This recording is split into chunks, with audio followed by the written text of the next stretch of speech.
yr aria Ombra no.2 gan Handel yn agor rhaglen Sian Meinir.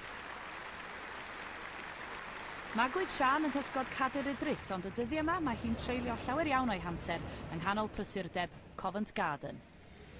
Mae gen i gontract parhaol yn tŷ opera brenhinol yn Covent Garden yn Llundain. Dwi'n aelod o'r chorus yno.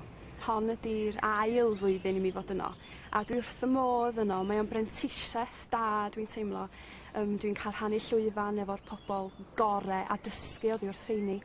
Mae genna i'r cyfle i baratoi y llais bob nos, os liciwch chi, achos dwi ar y llwyfan bob nos. Mae pawb yn gofyn y cwestiynau cam ydi bod yn y chorus, a dwi'n meddwl bysa pawb naturiol yn deud, wel ie, wrth gwrs, mae cam ydi o. Dyna ydi nymuniad i fel pob canwr arall, dwi'n siŵr. Mae cam yn unig ydi bod yn y chorus. Ond mae o'n gam gwerthfawr am fy mreiddwyd i ydi cael canu fel un awdydd unigol a trafeilio'r byd a wrth gwrs dod adre i Ddolgellau.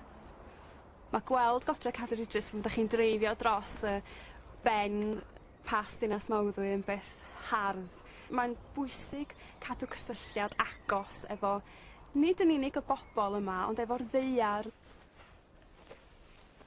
Dwi'n hoff o'r ddau beth a bod ar y llwyfan opera a hefyd bod ar yn neud datganiad ar llwyfan llai. Falle. Mae gennych chi'r agosatrwydd sbesial efo'r gynulleidfa pan ydych chi'n neud datganiad. Mae pethau bach yn cyfri, ond wedyn mae'r llwyfan opera mor fawr a dramatig. Mae gennych chi'r costiwm a'r make-up a'r wig a popeth a ydych chi'n trawsnewid i ryw gymeriad hollol wahanol a mae hynna yn ffantastig. Mae yna lawer o beryglan, dwi'n meddwl, yn gwynebu rhywun fel fi sy'n reit ifanc yn dechrau gyrfa fel hyn. Y peth mwy amlwg mae'n debyg ydy peidio gwneud gormod yn rhy fuan a peidio mentra mewn i'r roles mawr dramatig. Gymaint ydych chi isio wrth gwrs, ond mae'n bwysig cadw peth yn ôl ar gyfer y dyfodol. Ar gyfer y gystadleuaeth, o'n i'n trio dewis y pethau dwi'n mwynhau i canu. Mae gennau gariad tuag at eiriau a barddoniaeth, ac am hynny dwi wedi dewis gwneud liser gan Brahms. Dwi'n teimlo bod Brahms yn agos at yr llais mezzo. Mae Brahms yn agos at y pryd rwsut, a mae dyfnder y llais mezzo yn addas at hynny. A dyma Sian felly yn ei helfen yn canu un o ganeuon Brahms, Standchen.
Sian Meinir yn dod â ni dros hanner ffordd drwy'r cystadleuaeth wyn, llais eiddfed yn sicr a dipyn o gymeriad hefyd. Ydy wir. Nawr, wy'n credu bod pethau'n digwydd heno yma. Dechrau gyda Sian. Wy'n credu bod wedi newid I lefel arall. Oedd Gwyn yn cael arbennig o dda. O'n i licio'r ffawst a'r top C a phobeth arbennig o dda. Ond mae rhywbeth arall yn digwydd yma. Nid cystadleuaeth, welson ni nawr gyda Sian, ond cyngerdd o'r caneuon. Ac oeddwn ni'n ei dilyn hi mewn taith. Mewn bob un o'r caneuon. Nid yn aml iawn I chi teimlo'ch hunan yn gyffroes yn Handel's Lago. Ond o'n I heno. O'n I yn gwrando yn astyd hyd yn oed cyn diwedd y recitatif, cyn i'r ariau ddechrau. A wedyn offa ni, o'n i'n meddwl fynd arbennig o dda. Nid yn unig bod y llais, wrth gwrs mae'r llais fel llais yn llais crwn, llais aeddfed. Mae yna bach o atsain Crystal Ludwig, felly, y ffordd bod ni'n canu ac y ffordd bod ni'n yn y modd mae'n dangos beth sydd yn y gerddoriaeth. Ond dwi'n credu hefyd, gan fod hi'n actores mor dda, ac yn gallu dangos I ni beth bod i'w bersonoliaeth hi yn meddwl am y caneuon, dwi'n credu bod hi'n gwneud yn arbennig o dda. Wel, mae'r gair personoliaeth yna yn un pwysig iawn I chi, Wyn. Mae'n amlwg chi wedi cael eich plesio fanna.